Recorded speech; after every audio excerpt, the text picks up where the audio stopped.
The British back garden, a familiar place we too often take for granted. Because underneath the peonies and petunias lies a wild, hidden world.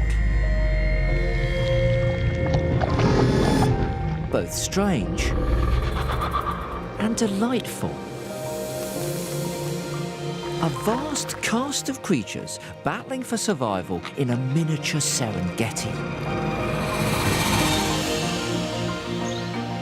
To reveal this drama on your doorstep, we're going to follow 5 gardens in an ordinary suburban street for an entire year. With the help of some of Britain's top scientists and wildlife experts, we'll find out how many different species live here. Yes, it is. Yes, it is. Yeah, it's a tiny little tail.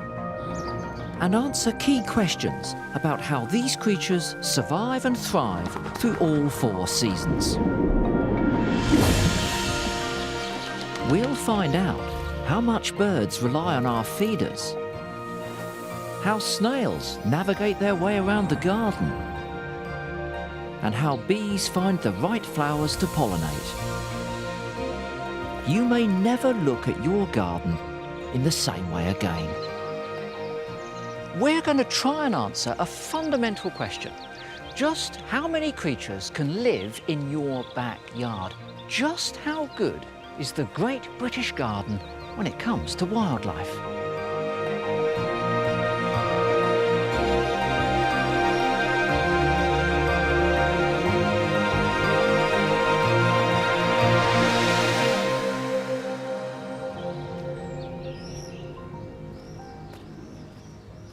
The residents of this street are about to embark upon a unique experiment. You see, never before will a series of back gardens be so intensively studied over the course of an entire year. In truth, you know, we probably know more about the ecology of tropical rainforests than we do our own backyards. So I'm going to be very interested to see what we find out. I just hope the residents know what they've let themselves in for.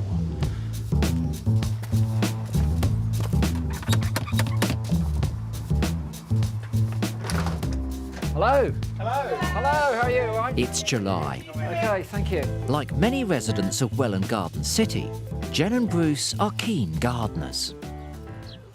It's quite a smart garden. A smarter garden than mine, I've got to tell you. Thank you. Yeah. And lots of blooms, lots of flowers. Yeah, flowers are my department. Oh, are they? Yes, surprisingly. Yeah. Each garden reflects their owners in different ways. Jen and Bruce's garden is filled with large grasses and flowers that die back in winter. Just down the road, Carlis and Rasma have a less manicured garden with wilder sections, fruit trees and lots of blossom. The Wadley family have a low-maintenance, kid-friendly garden with a large lawn and fewer flowers. And the Williams have created a beautiful formal garden with ornamental trees, shrubs and a wildlife pond. The most individual garden on the street is a few doors down. It's owned by Denise Thomas, who likes things a little more on the wild side. Your garden. It's wonderful, isn't it? I think it is. I think it is. I like your garden very much. Really good. I'd love to be rummaging around in Well, here. you can rummage around as much as you like. I'm going to do a bit of rummaging, but we've got a great team of rummagers that are going to come with me to explore the life here. I see. Well, mind the brambles, because you'll get caught up in them, you know. You're probably going to have the richest garden in the... Sorry, I keep my voice down. You're probably going to have the richest garden in the neighbourhood through doing very little. Yeah. I'm a fan of your garden, Denise, I have to say. I like it. Would you like to do some gardening here? No, I like it as it is. I like it as it is. The street is a perfect cross-section of British garden styles. How much wildlife they support is a vital question in an increasingly suburban nation. But animals in these gardens are highly seasonal, so it's going to take a whole year to find out how wildlife prospers in these 5 very different gardens.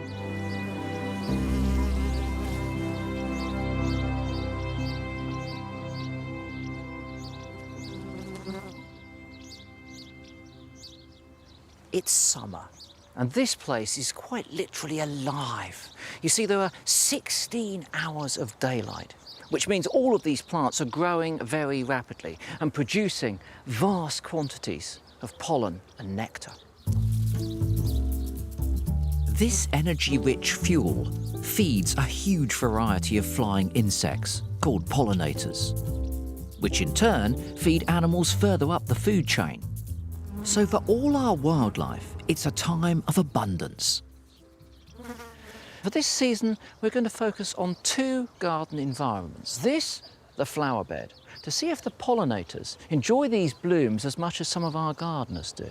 And secondly, this, the lawn. And we aim to find out what comes to play on these lawns when our residents are fast asleep. Now, a lot of the wildlife in our gardens is small. Things like insects, bugs, and other creepy crawlies. So each season, a crack team from London's Natural History Museum will conduct a BioBlitz. That's a full audit of our smallest garden residents. First, team leader Steph West installs large traps in several gardens. This garden is very, very wild. It should be absolutely teeming with insects, so really excited about what we might get in the next couple of days. But for flying insects, nothing beats a good old-fashioned net. Techniques differ from elegant to vigorous and downright aggressive. But they're the best way to capture the more unusual species. Plus, anyone can have a go. You want to go quite quickly with the net, quite gently to start with, and then suddenly try and sweep on him. That's it. OK, so he's still in the pot. And there we've got him. Can you see? OK, so this is a little picture wing fly. Can you see him down there? Yeah, I can see his big green eyes. That's right. While the rest of the Bioblitz team hunt insects, ecologist Dave Hodgson heads to the fruit garden.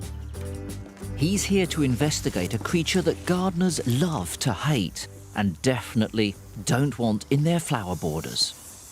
Hello, everybody. Hello. Are you ready for the great snail hunt? Yes. First of all, I want you in teams to find as many snails as you possibly can in this garden. The second thing is we're going to collect them all up into these 4 buckets. Yep. Let's go. Okay. We're off. This experiment will tell us how many different species and the total number of snails in this garden. It will also answer a more fundamental question about animals we normally think of as being pretty stupid. Are snails smart enough to find their way to and from a home patch? Do snails have a homing instinct? Size doesn't matter when you're hunting snails. It's sort of, and it's quality, not quantity. This is Cornu aspersum, the common garden snail. Now, it's a mollusk, so it's not like the insects and other arthropods in your garden. It's more closely related to octopuses and squids, limpets and bivalves.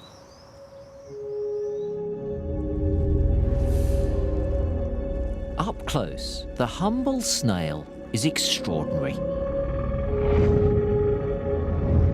At the front end of its single giant foot are rasping mouth parts.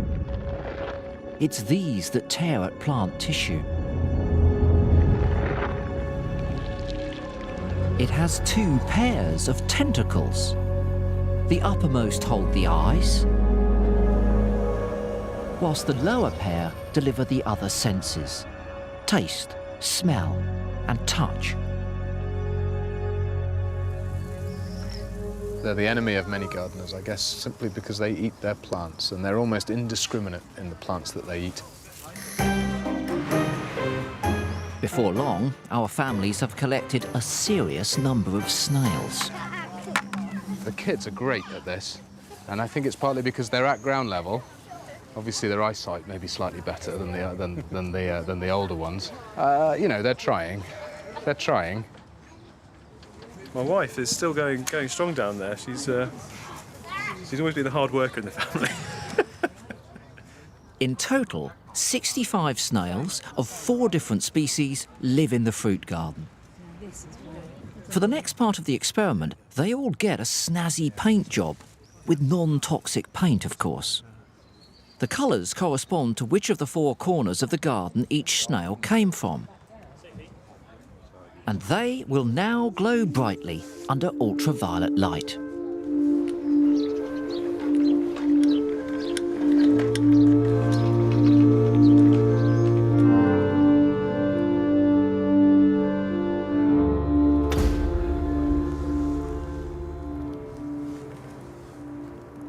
We've introduced a 5th colour to the experiment because we need a control. All scientists need a control for their experiment. The green ones have travelled all the way from Cornwall, and they're here to find out if there's a kind of a tendency for all the snails to move in one direction. We want to see whether the home snails move slightly differently from a stranger snail. And fingers crossed, we go blue, red, orange, pink, and green. Before long, a veritable snail disco is underway.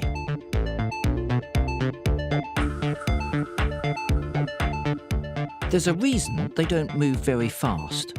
Leaving a thick trail of slime everywhere you go is an astonishingly inefficient way to get around. But even so, they can travel up to 25 metres in 24 hours. The question is, do they know where they're going?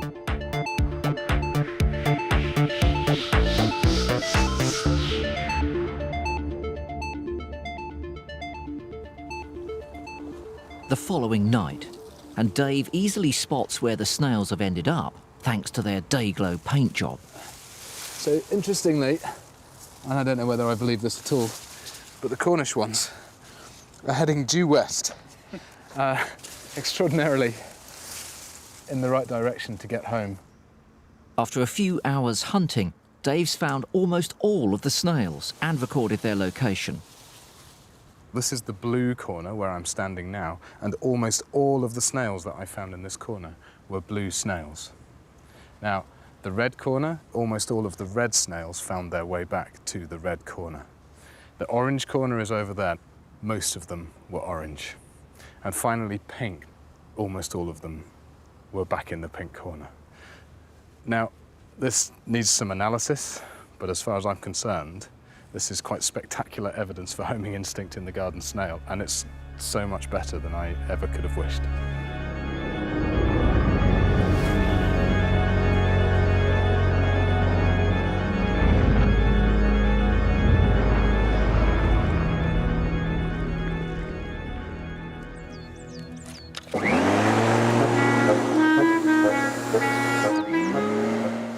Whether covered in snails or magnificently manicured, short grass forms the main part of many backyards. In our gardens, as with much of the UK, lawns are a bit of an obsession. I mow it every week. If I can get some good mown stripes in it, even better. So are lawns any good for wildlife? And would they be better if we let the grass grow a little bit longer? To find out, Steph has brought along a special vacuum that sucks up any insects living in the grass.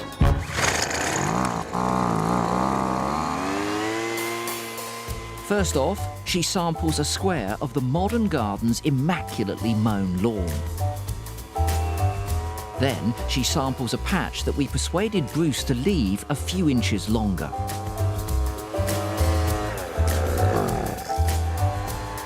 And finally, the same area of really long grass in the wild garden. The question is, are longer lawns better?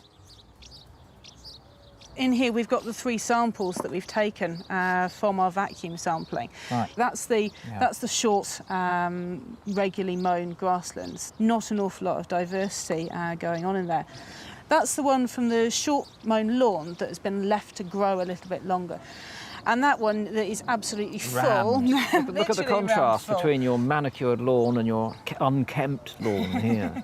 So you can see we've got a lot of, particularly in there, we've got a lot of grass flowers as well. And within that as well, we've got species coming through like weevils, a lot more beetles, some smaller wasps tucked away in the grass seed heads as well.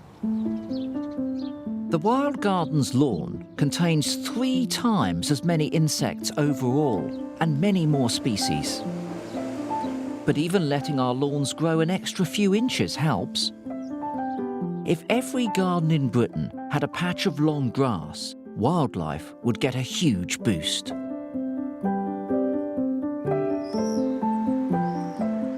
I've asked one of our entomologists, Kareem Vahed, to take a closer look at the long grass in the wild garden to see if it's home to one of the UK's most charismatic insects.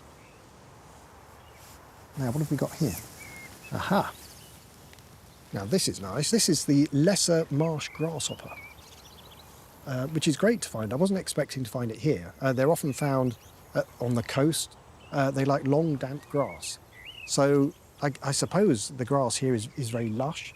So it's obviously a great habitat for this, and I can see other species of grasshopper as well. Oh, where's that one gone?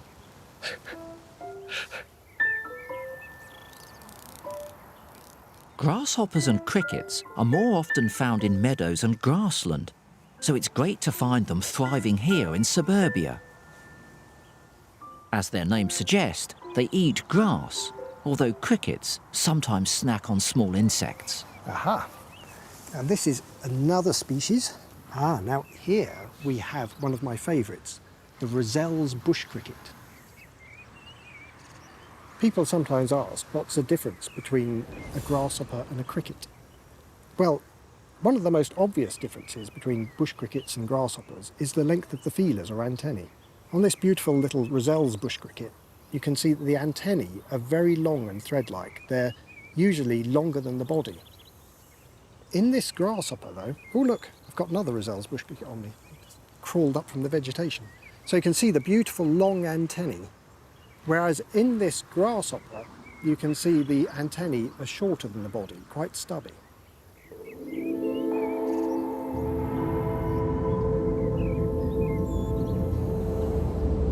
Summer's a good time of year to be a bush cricket.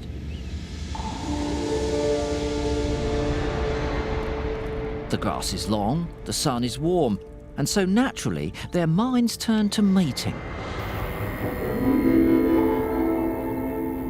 First, the males attract a female by rubbing their wings together. But after that, things start getting a bit weird. The male moves beneath the female and clings onto a hook at the end of her abdomen. He places a small package of sperm inside an opening in the female's body. But the sperm is packed with nutrients and might tempt his partner to eat it. So the male cricket covers that sperm with a large blob of protein-rich jelly called a nuptial gift. And this sticky snack distracts the female long enough for the sperm to reach its destination. I suppose it takes the idea of a romantic dinner to a whole new level.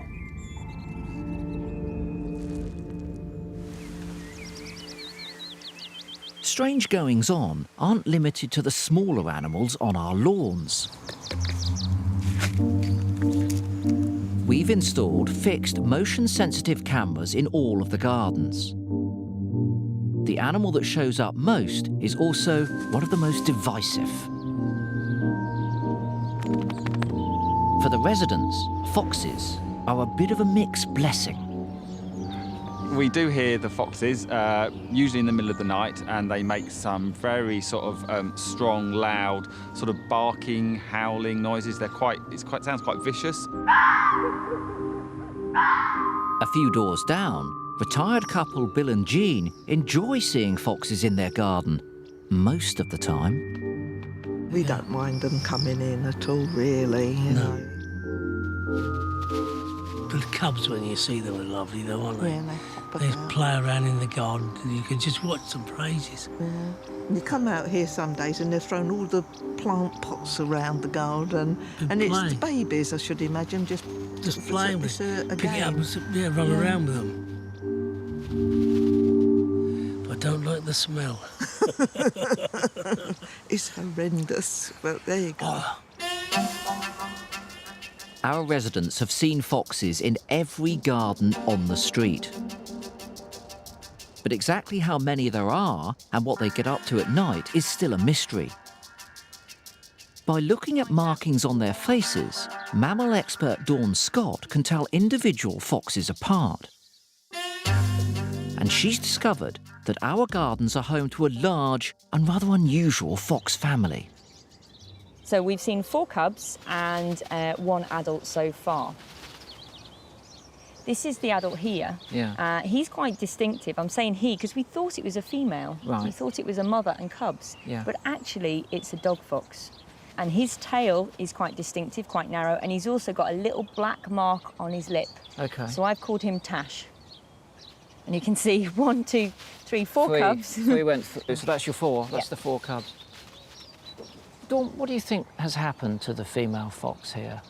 I think quite recently the female's been run over, and the cubs are weaned, and the dad has had to step in as a single dad and look after those cubs at this stage. And is that typical of foxes? They'll do that?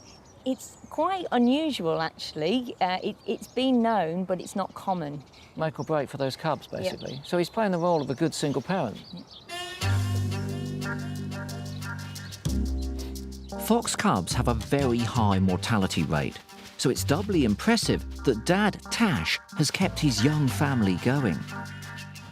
We'll be following our foxes all year to see how they cope with each of the 4 seasons.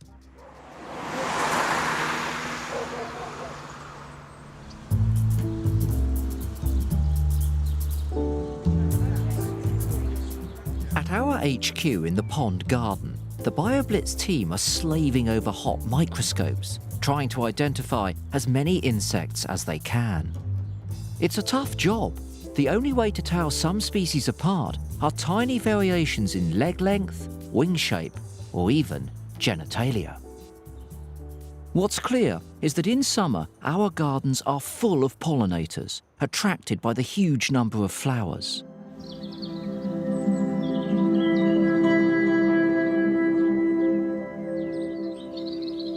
We plant flowers because of the way that they look, but they're not really for us. No, they've co-evolved with insects and other pollinators for millions of years.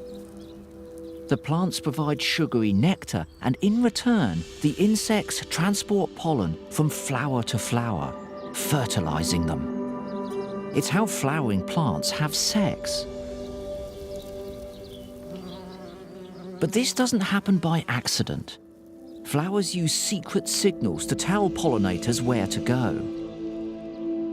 And these are normally invisible. But photographer and scientist Jolyon Treshanko has a special camera that can show us how pollinators see where to land. Now, Jolyon, I'm immediately taken by your gadget because I'm admiring the precision. Precision is one thing. What's the purpose? What this does is it allows you to see invisible light and UV light simultaneously. Right. There's a mirror here that reflects the ultraviolet light up into this camera, but lets the visible light straight through into this camera. We can't normally see ultraviolet light, but pollinators can. Jolyon uses custom software to combine the normal colour image with the ultraviolet one, to give us a bee's eye view. In the ultraviolet world, the foliage really absorbs the ultraviolet powerfully, so the petals stand out very strongly against the background there.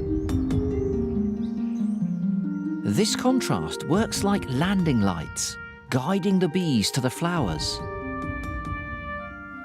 On their final approach, a hidden ultraviolet bullseye highlights the exact location of the nectar.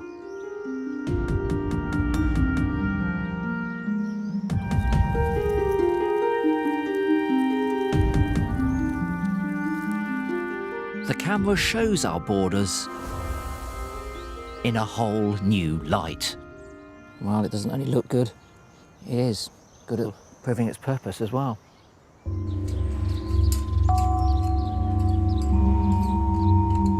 But flowers and pollinators don't always work together.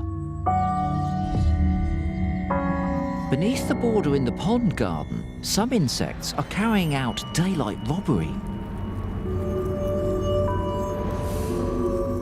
Bumblebees can't reach the nectar inside these exotic penstemon flowers. Their tongues are simply too short. So instead, they bite a hole at the base. Then, using their hairy tongues, they gorge themselves on nectar, but without picking up any pollen. It's called nectar robbing. The bees get a free meal without fertilizing the flower. This burglary in the border is more common than you might think.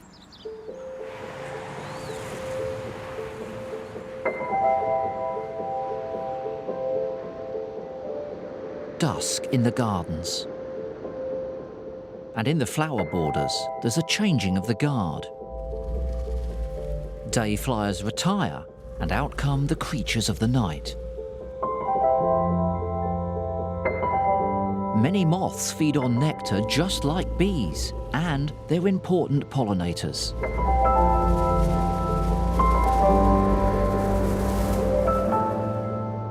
Some of our most common garden plants take advantage of this.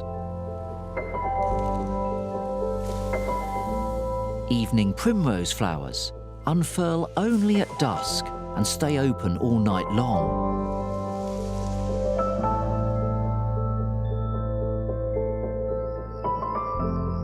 We want to find out how many different kinds of moth live in the gardens. In the modern garden, moth specialist Zoe Randall has brought a trap to help us do just that. Moths aren't killed by these moth traps. They're just attracted to the light and they spend the night in amongst the egg boxes. Before long, the bright light is luring moths from miles around.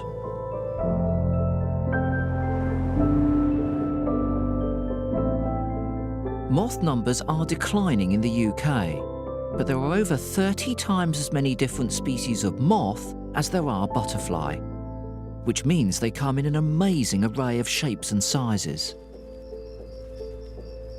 See that one, that big one, bashing around? That was a large yellow underwing. Yeah, he's gone into the undergrowth there. And then this one here is a poplar grey. Oh yeah. This one, and then this one here is a ribboned wave.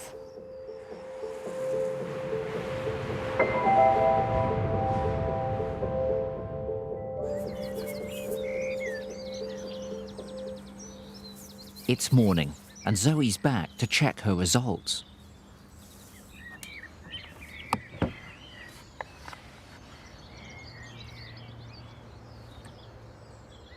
We've got 48 species in total, which isn't bad at all for an urban back garden. There's hedgerows, there's undergrowth, there's trees and there's shrubs, so it's absolutely perfect. You know, it's a fabulous oasis for our declining moths. Our gardens are home to a fabulous diversity of moths, if you know how to find them. But with the season coming to an end, I want to know how much other wildlife we've seen so far.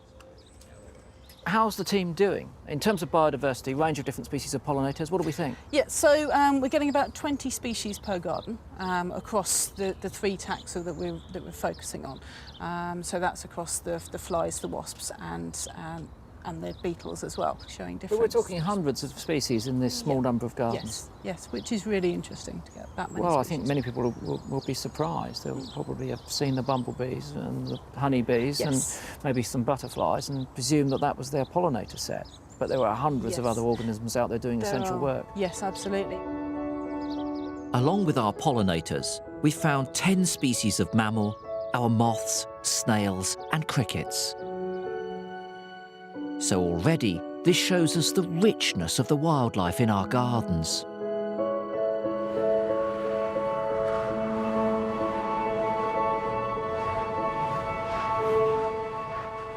But as the seasons change, our gardens transform. And that means our wildlife must change too.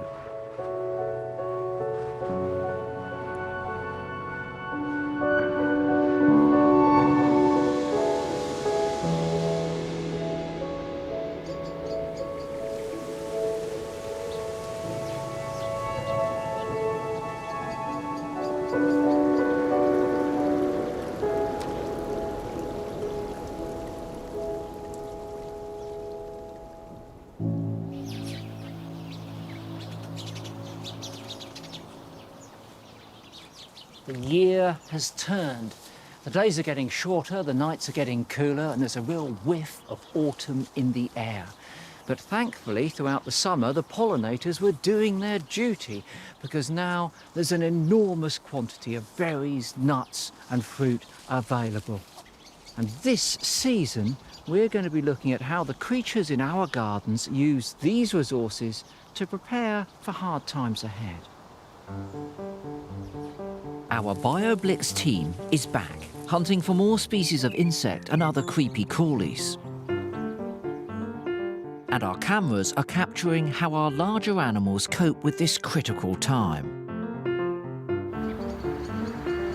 A time of death and decay, but also a time of plenty.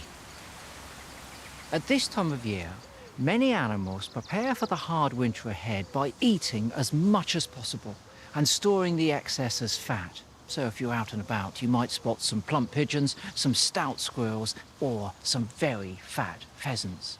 But there is one creature that increases so much in size, it's as if it's appeared from nowhere. This is the time of the spider.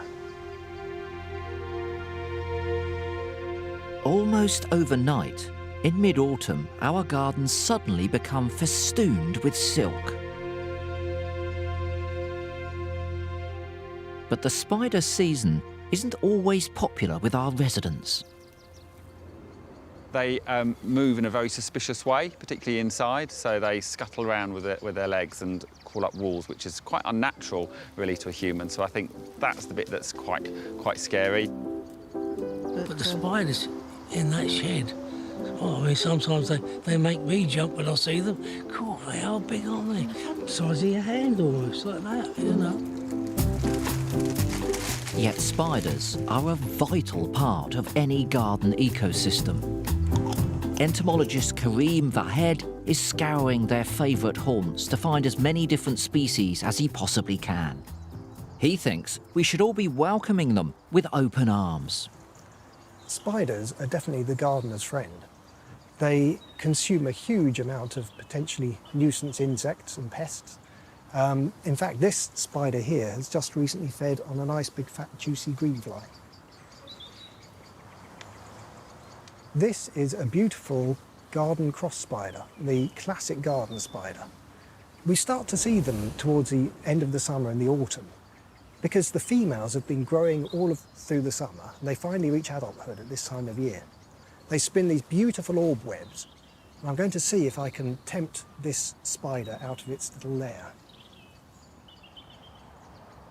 Spiders pounce at the slightest sign of vibration. There she is. Around 100 different species commonly live in our gardens. And beneath the late-season blooms lurks one of the most distinctive, the crab spider.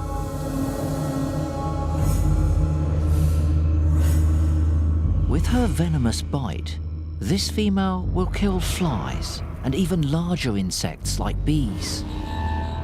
She doesn't weave a web. She simply sets trip lines and then lies in wait.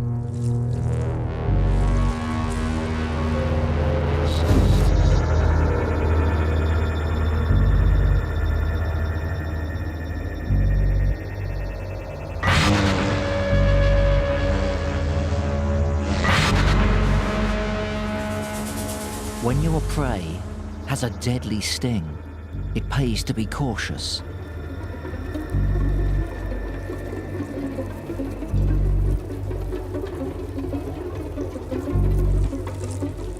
But the crab spider has a secret stealth weapon. Incredibly, she can change colour to match the flower she's on.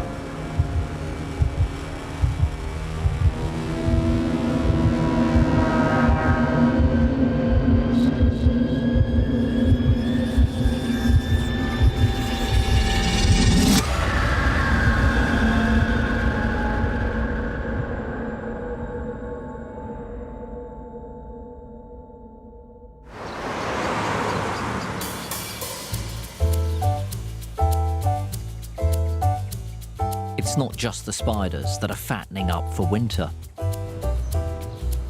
Our fox cubs are exploring our gardens more and more, getting ready to leave home.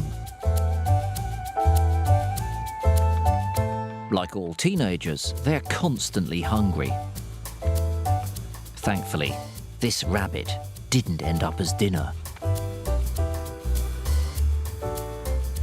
Our cameras also show smaller mammals all over the gardens hunting for food. We want to find out which species they are, so mammal expert Dawn Scott has filled the gardens with humane, non-lethal traps.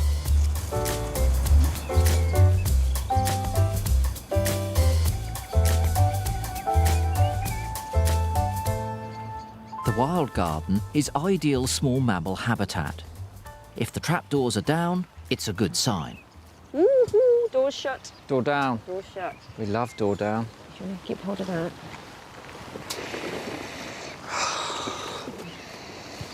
I can't smell it. Come on, yay! No, wood mouse. Cool. Not the biggest wood mouse I've seen in my life. Okay.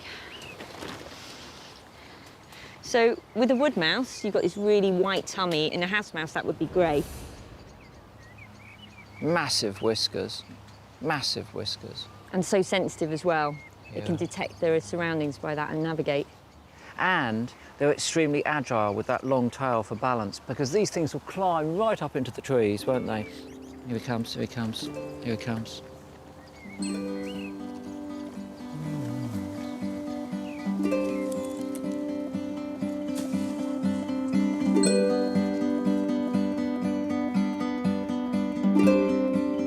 Along with our wood mice, shrews and voles are also common garden residents. But apparently not here. Perhaps there are too many cats.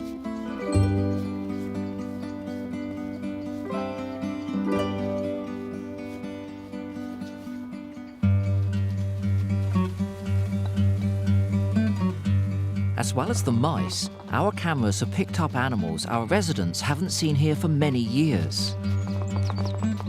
Hedgehogs. Our gardens are full of them. Their population is in free fall across the UK, so as part of our species count, Dawn wants to check whether they're in good condition. To do that, she has to catch a hedgehog and weigh it. Easier said than done. If you go around the edges slowly, listening really carefully, you can hear little grunting noises, those noises that give the hedgehog its name, a little hog-like grunt. So snuffling and grunts. So we listen very carefully and search around the edges. We might come across a hedgehog. After a long hunt, Dawn finally spots something right in the middle of the lawn. Okay, yeah. Let's get away time.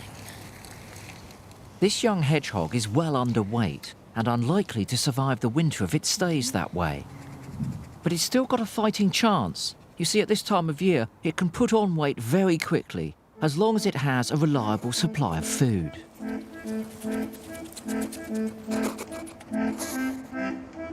In the pond garden, ex-engineer Steve volunteers to lend a hand by constructing a hedgehog feeding station.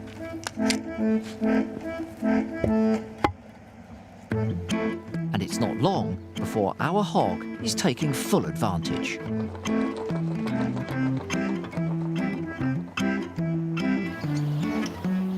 Hedgehogs will eat fallen fruit, as well as worms, small insects, slugs and snails.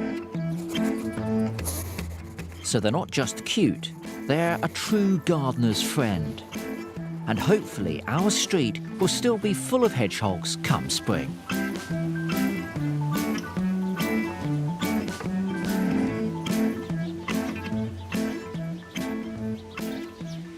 It's not just the animals that are stocking up for winter. The plants are making preparation for the hard times ahead as well. And there's no more obvious and spectacular example than this. The leaves changing colour on the trees. Something that we've caught in spectacular style with our cameras. But the reason it happens is actually quite mysterious.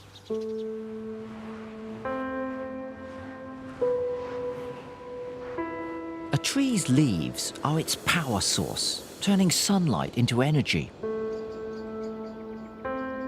But large leaves make a tree far more likely to be blown over in winter storms.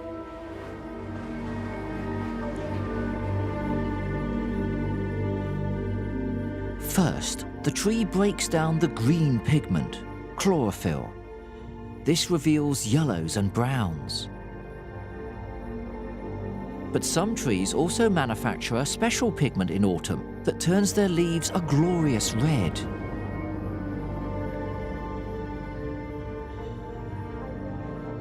We're not sure why they do this, but it could be a form of sunscreen, protecting the leaves as they decay.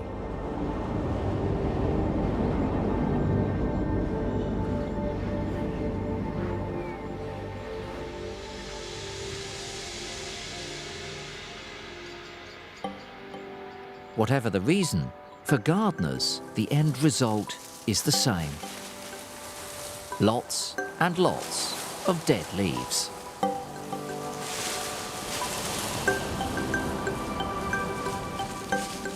Most end up on compost heaps. At this time of year, they're absolutely overflowing. And the pond garden has a particularly fine-looking heap.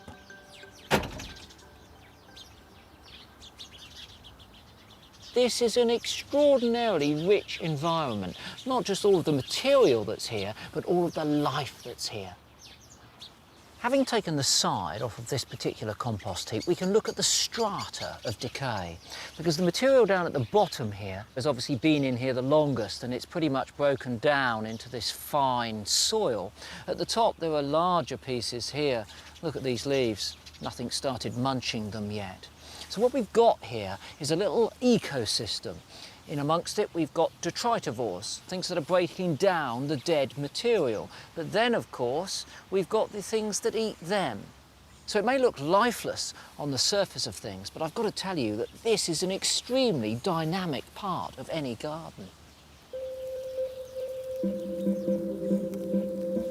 To us, these huge heaps of decaying matter are simply waste. But for many insects, they are food mountains.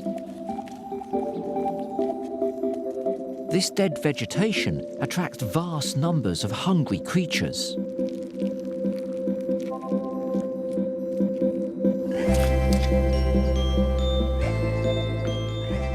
We've combed every compost bin on the street and scoured the leaf litter too.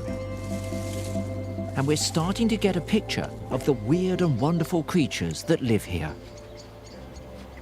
We've got a very high number of millipedes and centipedes.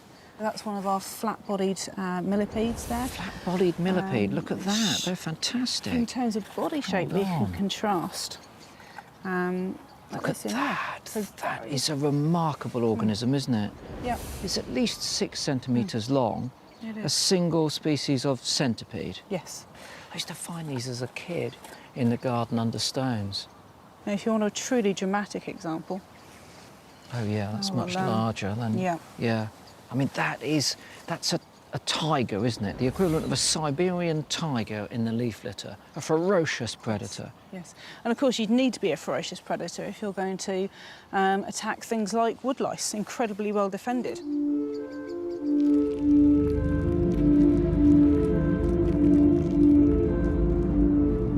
Armour plating is common in the compost heap because it's chock full of predators. This pocket-weight powerhouse is a pseudo-scorpion. At just a few millimetres long, it's a perfect replica of a scorpion, minus the tail. And it's rarely seen, let alone filmed.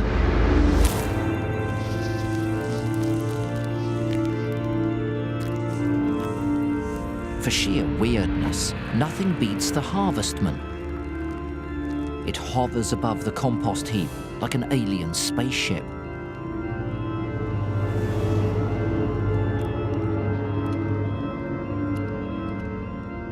But the king of the compost heap has to be the ground beetle.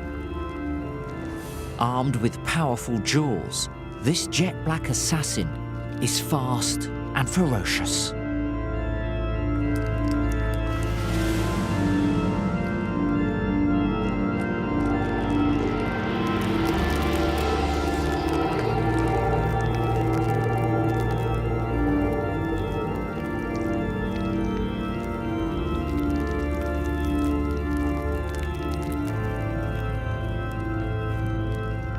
Altogether, we found an impressive variety of species in our compost heaps, some in huge numbers.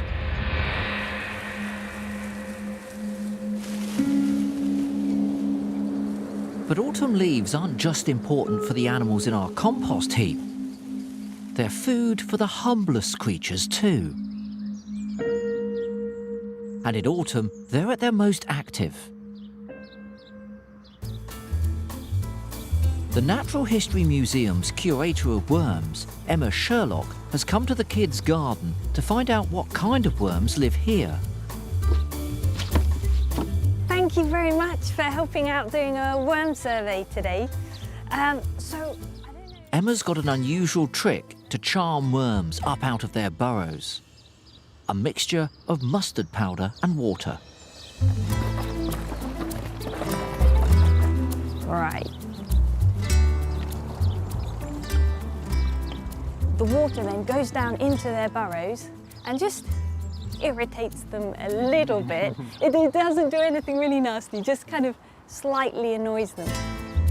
Oh, look, there's a big one over there just come up. Ah, thank you, that's brilliant.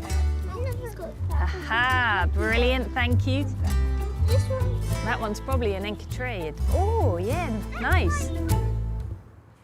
But yes, we can see just from looking at these that we've got about 4 different species.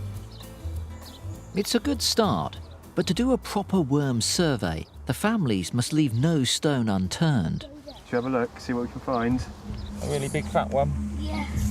It's huge.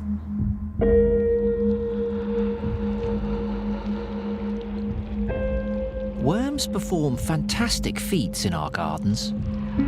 As they burrow through the earth, they create air channels, improving the soil's health.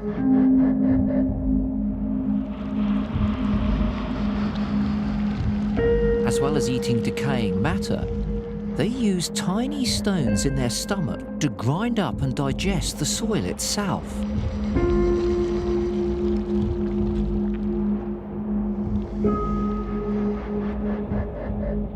And they excrete up to their own weight in nutrient-rich worm cast every single day.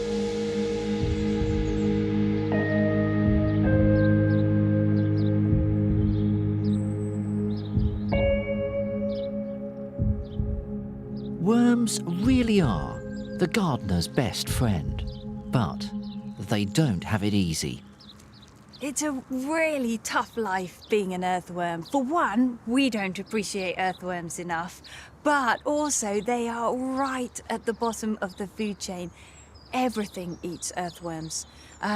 Even other worms actually eat earthworms. Flatworms, leeches, even ants, things like that eat earthworms. But then you go further up the food chain to birds, to moles, to badgers, to foxes. In fact, in South America, there's even human tribes that eat earthworms. Really good. A garden like this can contain over 170,000 worms. But how many different species have our families unearthed? I'm pretty certain we've got about 9 different species, which is fantastic for a garden like this.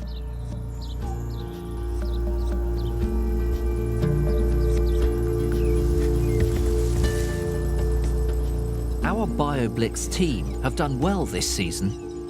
Thanks to our spiders, worms, dozens of compost heap insects and a few extra mammals, our species list is going up.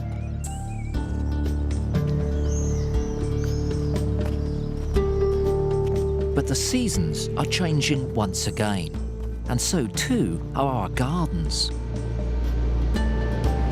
For our wildlife, the time of plenty is at an end.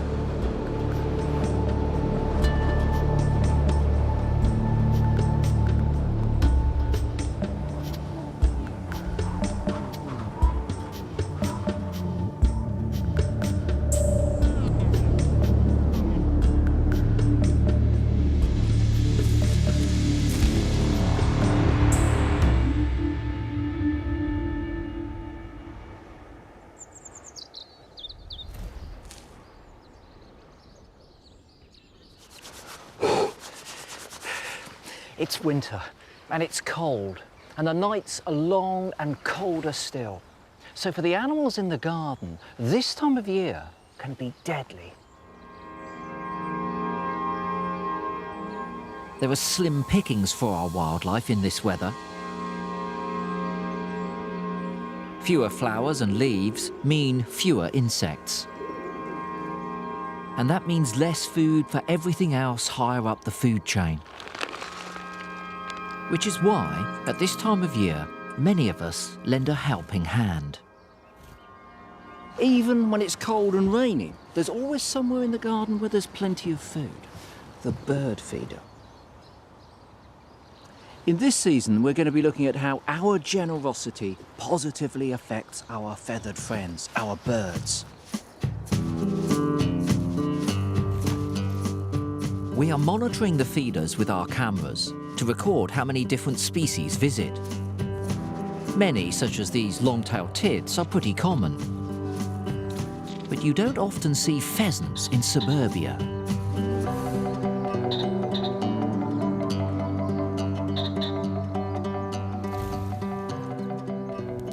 Amateur ornithologist Pat and Steve have been helping with our big bird count and thoroughly enjoying the show.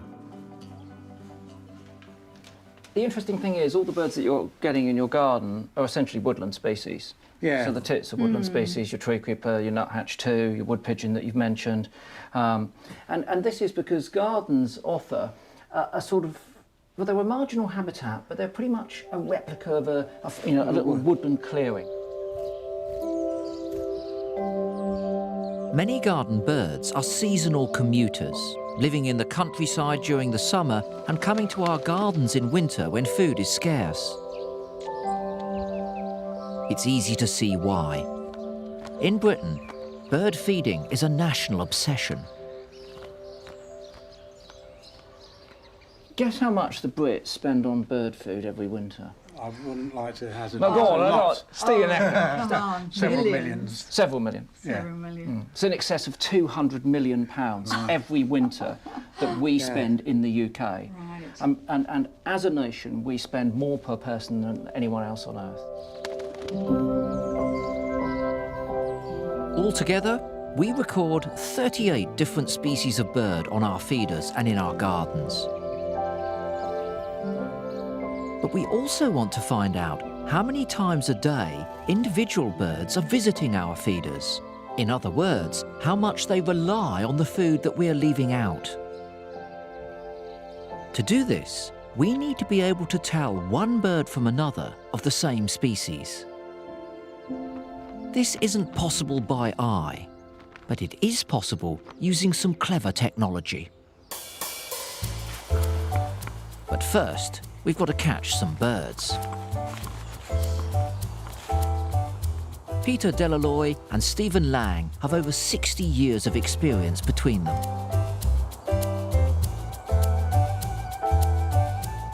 Which one do you want to get out first? I'll take the blue tip, you have the blackbird. Bird ringing schemes are run all over the country to research bird behaviour. They don't harm the birds in any way, but this is a highly skilled and highly regulated job requiring several years of training and experience. 133. We are ringing and measuring all the birds we catch. But we're putting special electronic tags on our blue tits. These use wireless technology to record when each tagged bird lands on a special feeder. For our residents, this is a rare opportunity to get close to these beautiful creatures. They're very, very special. Look at that. Look at that. It is really, really beautiful.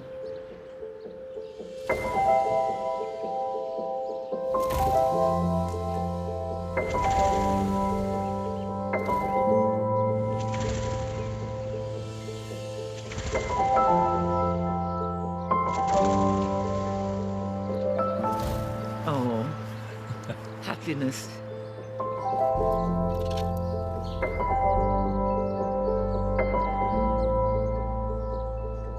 Over a 2-week period, our electronically tagged blue tits visit the feeders up to 12 times a day, which means that feeders provide a large proportion of their daily food.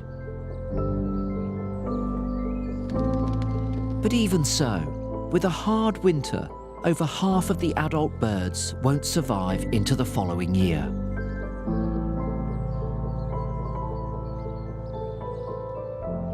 One of the birds we most associate with winter is the robin. On our street, there's a resident in the pond garden. But these gardeners' friends have a dark side. If another robin steps into its territory, it had better be ready for a fight.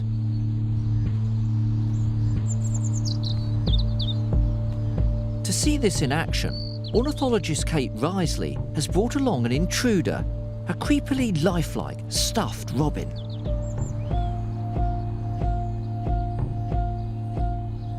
Homeowner Steve is keen to watch this experiment for himself.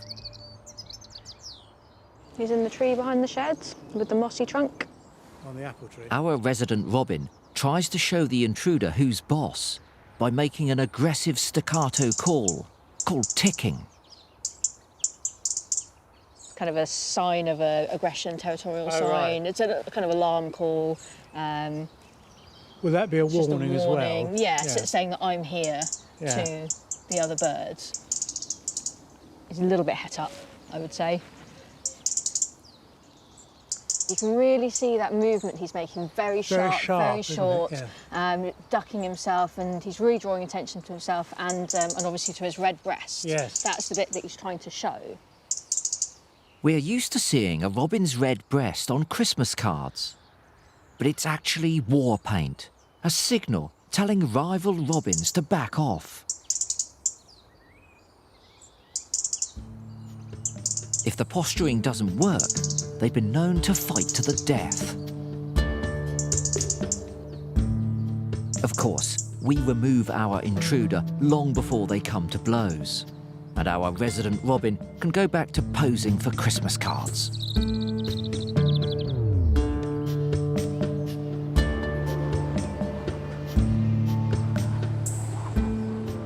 Winter can be quite a good time to look for birds and mammals in your garden. Things are tough, they're hungry, and if you're providing food, they'll come for it and you'll get to see them. But winter, well, it's not the best time of year to be an insect, is it? Not the best time of year to go looking for insects, unless you know where they're hiding out.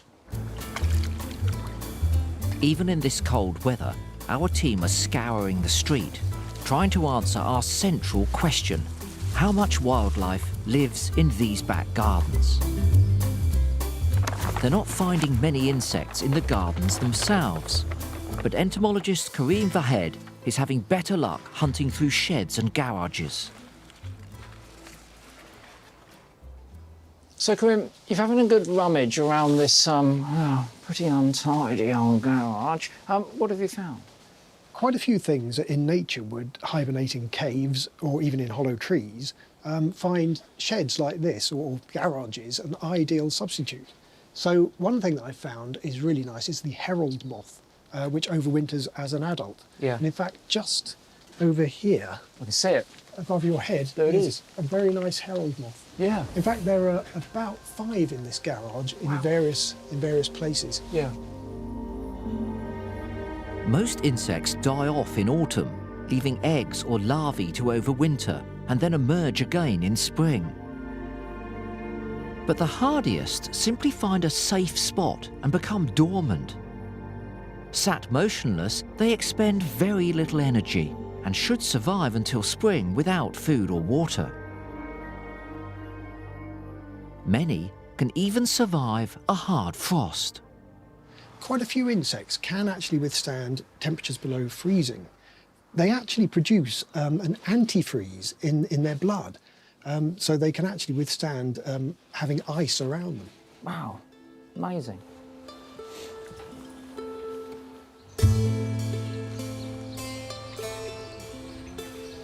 With insects thin on the ground, our Bioblitz team are taking advantage of the bare trees in the fruit garden to investigate one of the strangest life forms on the street. Lichens are hybrids, made up of 3 very different kinds of organism, part plant, part fungus, and part bacteria. Even today, we've managed to find the 3 common species, which are these 3 that we've got down here, and a really nice range of different lichen forms. A really beautiful and really fascinating species group. You see, the thing is, it's fair to say, isn't it, that mosses, liverworts, lichens are very often overlooked. And yet we're talking about diversities here of 40 species in a garden. So these are obviously very significant in the garden community. Yes. Mosses and lichens grow wild in our gardens without us planting them. Under a microscope, they're stunning miniature forests. And they come in an astonishing number of different forms.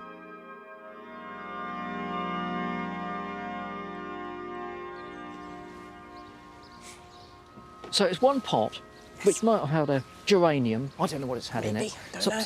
Could be anything. But at this time of year, on the surface of this pot, 10 species. Yes, 10 species of moss, Amazing. just in one little plant pot that we found just tucked in at the side on the patio. Overlooked little plant pot, but fascinating diversity. 10 species of moss. Honestly, there's so many riches in the garden, isn't there? If you know how to and take the trouble to look.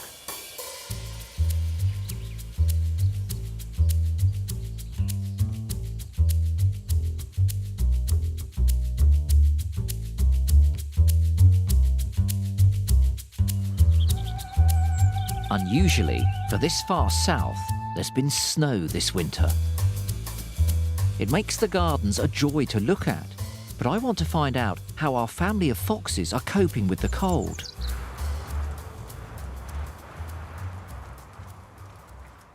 What we thought was the dad, the male, Yep. called Tash, is still about. That's good. And he's still with a young female. And that is Tash. We can see that's very clearly Tash. That's the male. Indeed, fox. indeed. All the cubs from summer have now moved off to find their own territory. Apart from one, the young female, Smudge. At 9 months old, she's now ready to bear cubs of her own. The group has split up. But we are seeing the dog fox following the female, and this is because this is a breeding time of year. Yeah. Her posture, her position with her head down, moving away, she keeps trying to get away from him. But what will happen is that another dog fox will come in and breed with her and actually displace Tash. He's getting a bit old now. I can see he's got a bit of a limp. He's still holding on to his territory. I was just looking how handsome, a very handsome, mature fox, I thought. With food scarce, the foxes are also taking an interest in our hedgehog feeding station in the pond garden. So that is Smudge, and you can see she really is getting into that sort of shelter for hedgehogs, and she's nearly completely submerged into there. Look at that. And in here is the hedgehog food. You can see it's going in for the food. That's great, isn't it? So foxes, one of the reasons why they can survive in winter is because they are so adaptable at finding different types of food that's available. She comes out and licks her lips, so she's definitely getting the hedgehog food, there's no doubt about it. Well, she's had it all, she's off. Yeah. That's brilliant, absolutely brilliant. When resident Steve noticed the foxes stealing the hedgehog's food, he made a few modifications.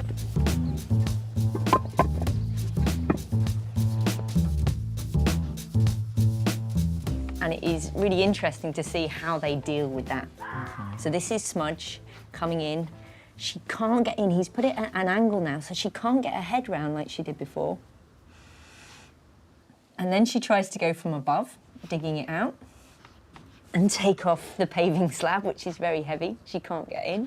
And then she tries to go underneath.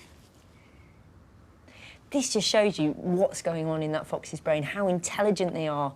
At being able to know there's food hidden is quite remarkable. Even human babies can't do that up until the age of 1. So it knows it's hidden, and it's trying to solve a way to get into that. It's incredible behaviour.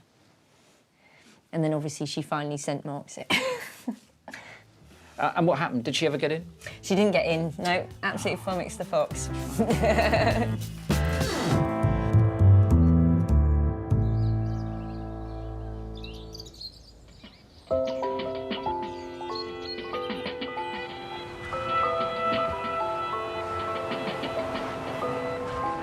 Winter is at an end, and the gardens begin to burst into new life.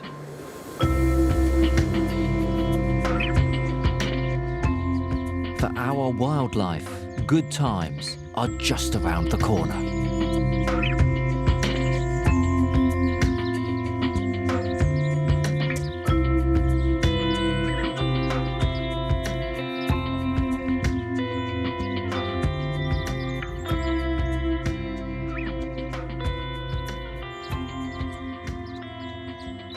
After the cold, dark winter, the weather is warming, the sap's rising and the trees are covered in blossom.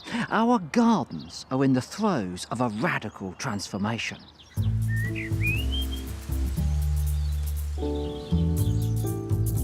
Our BioBlitz team is back again, in a final push to see how many different species we can find. And our fixed cameras are recording the comings and goings.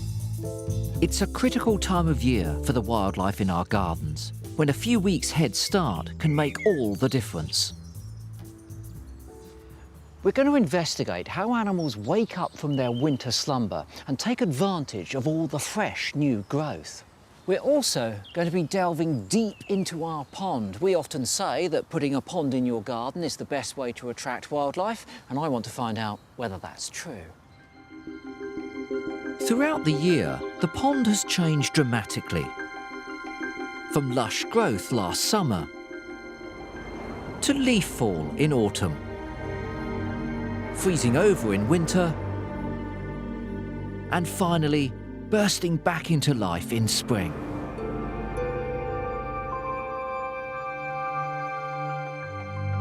The pond is a popular destination for our larger wildlife. Once again, Dawn has been monitoring the footage. One of my favourite videos is this one. And you can see how wildlife utilise pond not just for drinking, but for other sources as well. That's great, that's the best visitor of all. Unfortunately, many people complain about herons coming to their garden fond. I suppose if they're fond of the fish they've stocked it with and they're losing them all to a heron, I can understand their frustration. Although I do always point out that there were more fish down the pet shop and a hungry heron should be satisfied. That's a great visitor to a garden. And can you see what it's taken? It's got a frog. Oh, has it? A massive big frog. Look at that, so it has. Giving it a clean.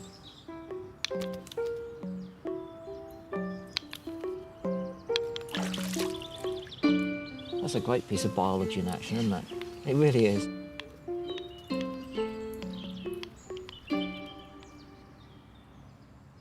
So obviously I had lots of birds visit, but I was mainly interested in the mammals. Foxes, hedgehogs and squirrels use the pond all year round. But spring has brought a more unusual visitor. No, is that the first badger we've seen? Yeah, that's the first badger we've seen. We have got footage of it in another garden, and it looks quite an old badger, and it looks like it's injured as well. So it might be a sort of roaming individual that's been ousted from its clan.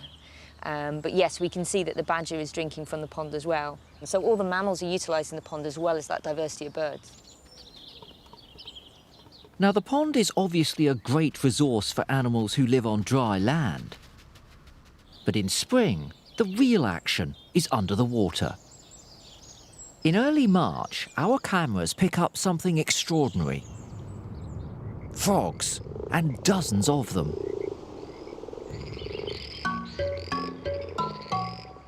For a few days in spring, huge gangs of males return to the pond where they spawned. And they've only got one thing on their minds.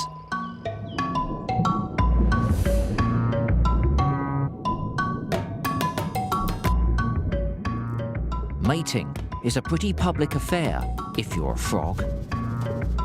This male has latched onto a female using special sticky pads on his front feet. Now, he must hold on tight until she starts laying eggs. Only then can he fertilise them with his sperm. And the female can keep him waiting for up to a day.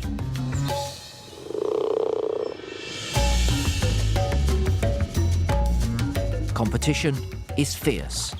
In a hormone-driven frenzy, other males try to mate with pretty much anything that moves.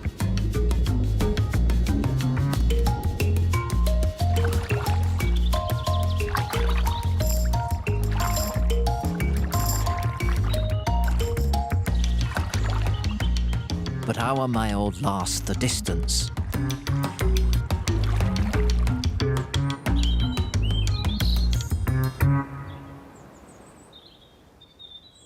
A few weeks later, the pond is alive with hundreds and hundreds of tadpoles.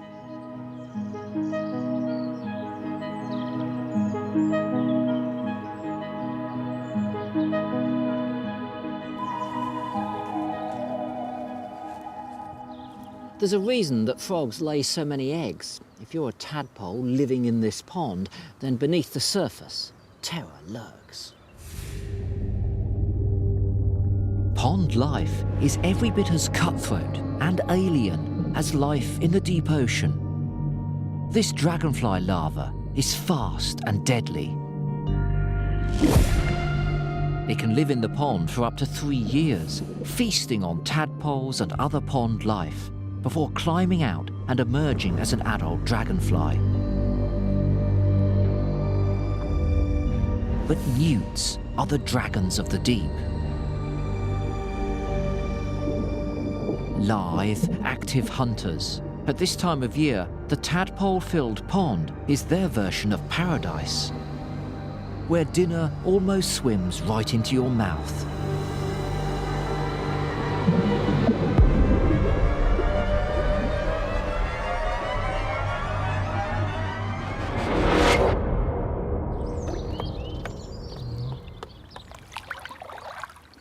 We're doing a full audit of the life in our pond to see just how many different animals live here. Yeah, we've got plenty of tadpoles in here, frogs, but what about other amphibians? So we have 3 species of newts that are native to the UK. In this pond we've got the smooth newt, which is our commonest newt, but they are absolutely stunning to look at, nevertheless. Male there, he's dressed up like a little dragon at this time of He year. is, yeah. Fantastic.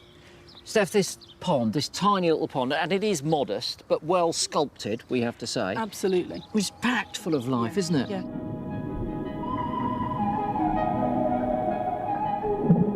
The pond provides rich pickings. Along with newts, we find a wealth of other creatures, from aquatic snails to water fleas and water boatmen. Back on dry land, the gardens are coming alive too.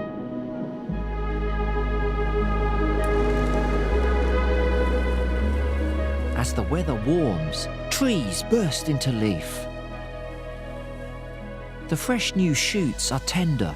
They become a vital food source for many insects. We want to find out exactly how many new leaves a single garden produces in spring. Counting them manually would take remote sensing expert Matt Disney several days, so he's using a very sophisticated laser scanner to help him. What we end up with when this thing scans round in a full circle is we end up with a hemispherical picture in 3 dimensions of exactly where everything is in the garden. So every branch, every leaf, every twig, all the shrubs and so on. And so we can build up this really, really detailed, kind of millimetre level detail picture in 3 dimensions of what is in the garden here at the moment.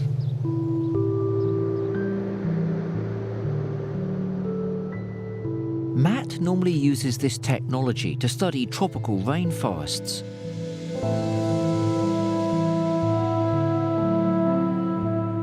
Here, it tells us that our garden contains over 15,000 leaves, covering a total area of greater than 2 tennis courts.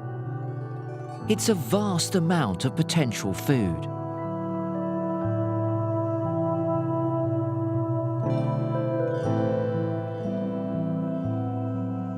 One major group of garden insects takes full advantage of these tender new leaves.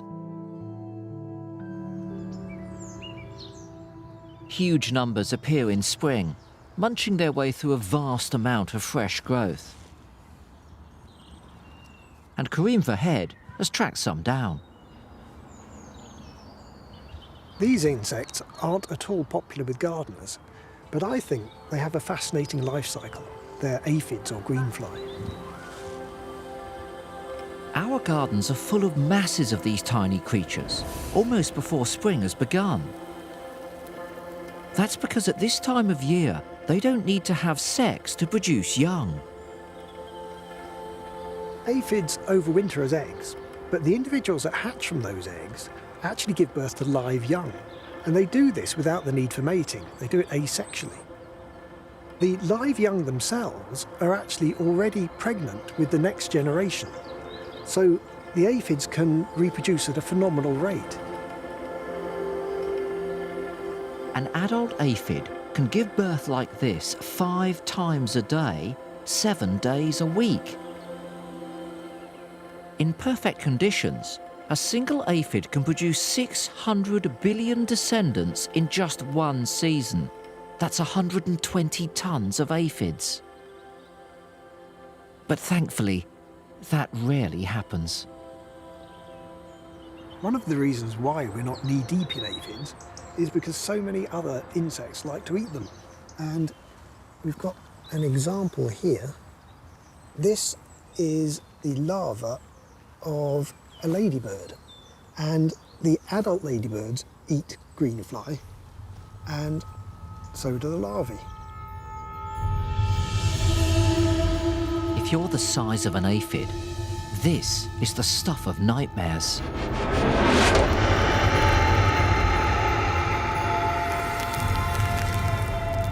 This ladybird larva can devour up to 100 aphids a day.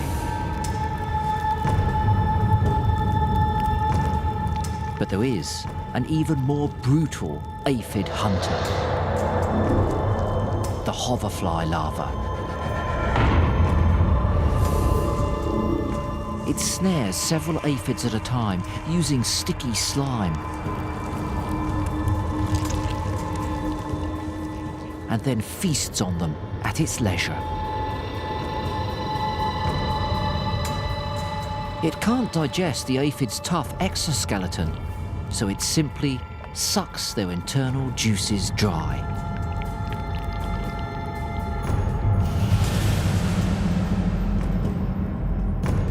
It even shows the ladybird larva who's boss.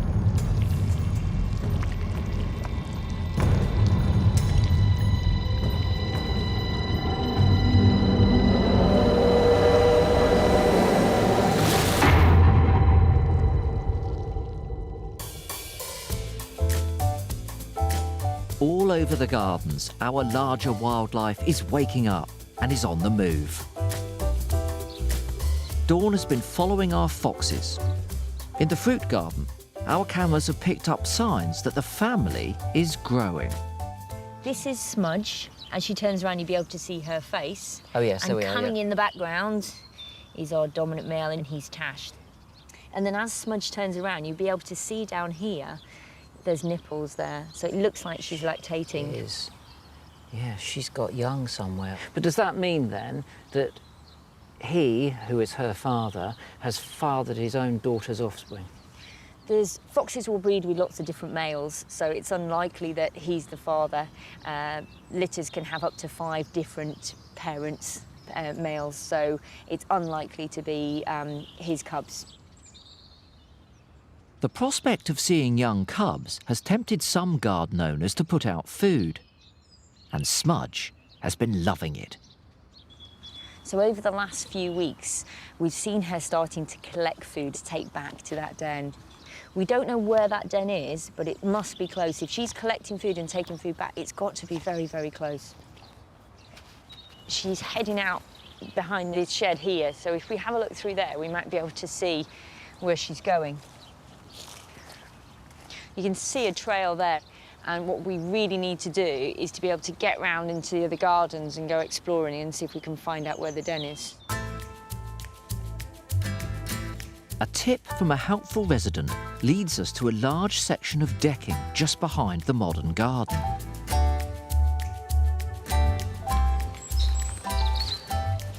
Last year and the year before, they have had cubs under a decking. Right. Little peek in here. Yeah. Quietly see if we can see anything or smell or hear anything. No. Yes. I would have thought if they're in there, you get a really strong smell. No, I can't smell anything, but I can see all the way through. There's another hole on the other side where they're scrambling under. The only way to be sure whether this den is active is with our camera traps. To our surprise, the footage looks promising. So it looks like there is the earth where she's possibly coming and going. Ooh. There's an animal there. What's that? Oh. Is that a cub? That is. Is it a cub? It's a cub. Yes, it is. Yes, it is. Yeah, it just jumped up with a tiny, tiny little tail. That is so exciting. Well, it's amazing. I mean, that was from last night. We put that camera up last night, and there is a cub that's come out from that decking and jumped on the decking. And it's not very strong on its feet either, is it? When you see it hopping up there. I wonder how many there are. We found where Smudge's den is. We're within metres of those little cubs sleeping under the den. Amazing, absolutely amazing.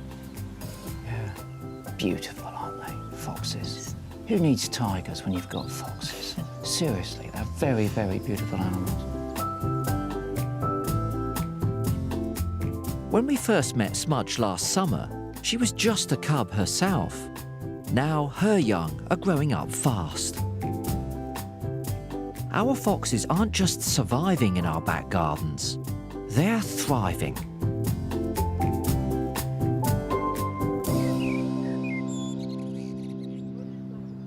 Spring is drawing to a close. We've followed the life in our gardens throughout all 4 seasons. Finally, we're able to say how many different creatures live here and whether our gardens are really any good for wildlife. Thanks to the tremendous hard work of our scientists, and particularly our team from the Natural History Museum, we've come up with some totals. The totals of the number of different species we've found during the course of this year in our gardens. Here's how it stands.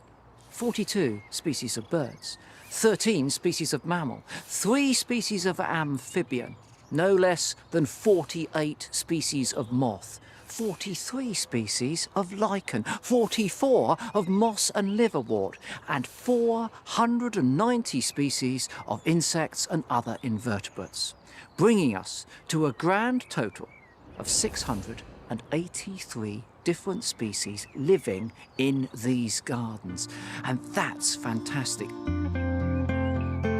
Our gardens are absolutely humming with life. In total, Britain's 23 million back gardens cover an area as large as the Norfolk Broads, Dartmoor and the Lake District added together. They're a huge and underappreciated reservoir of wildlife. But what I'm keen to find out is which of our gardens has attracted the most wildlife.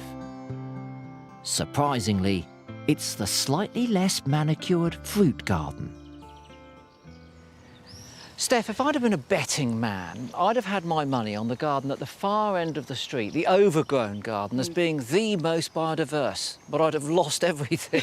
You would, I'm afraid. It's actually come out with the lowest number of species. Yeah. Which a lot of people will go, OK, well, that's the wild garden. It should be brimming full of wildlife. But actually, it's this garden, which is a beautiful flourish of flowering plants, which has actually come out on top. There's a reason this garden supports so much wildlife. Trees and hedges provide shelter and somewhere to live on. Year-round flowers provide plenty of fuel for insects. And crucially, it's not too tidy. There are wilder patches. All easy things to apply to any garden. But how do Rasma and Carlos feel about their success? Guess what? Go on. Your garden has come top. More species of plant and animal living in your garden or using it than any of the others in the street. Is that good? I'd say it was absolutely brilliant. I expect celebrations here this evening. Well, we will. The pop of champagne corks. We'll do something like that to celebrate. The sheer number of different species in these gardens has surprised some of our other residents too. Badgers? Here? How weird. That's strange. I love having wildlife in the garden. The more of it there is, the better. It is incredible to see such a large animal living in the garden and thriving and bringing up families, you know, in a suburban area. So that's quite incredible that they can do that.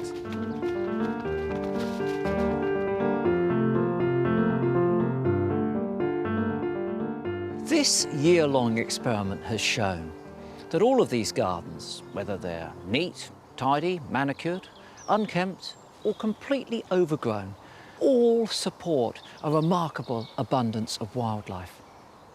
But you know what I'm going to say. We could always do more. We could always do a little bit better.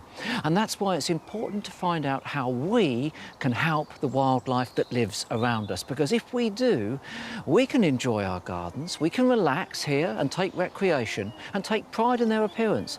But the wildlife can prosper too.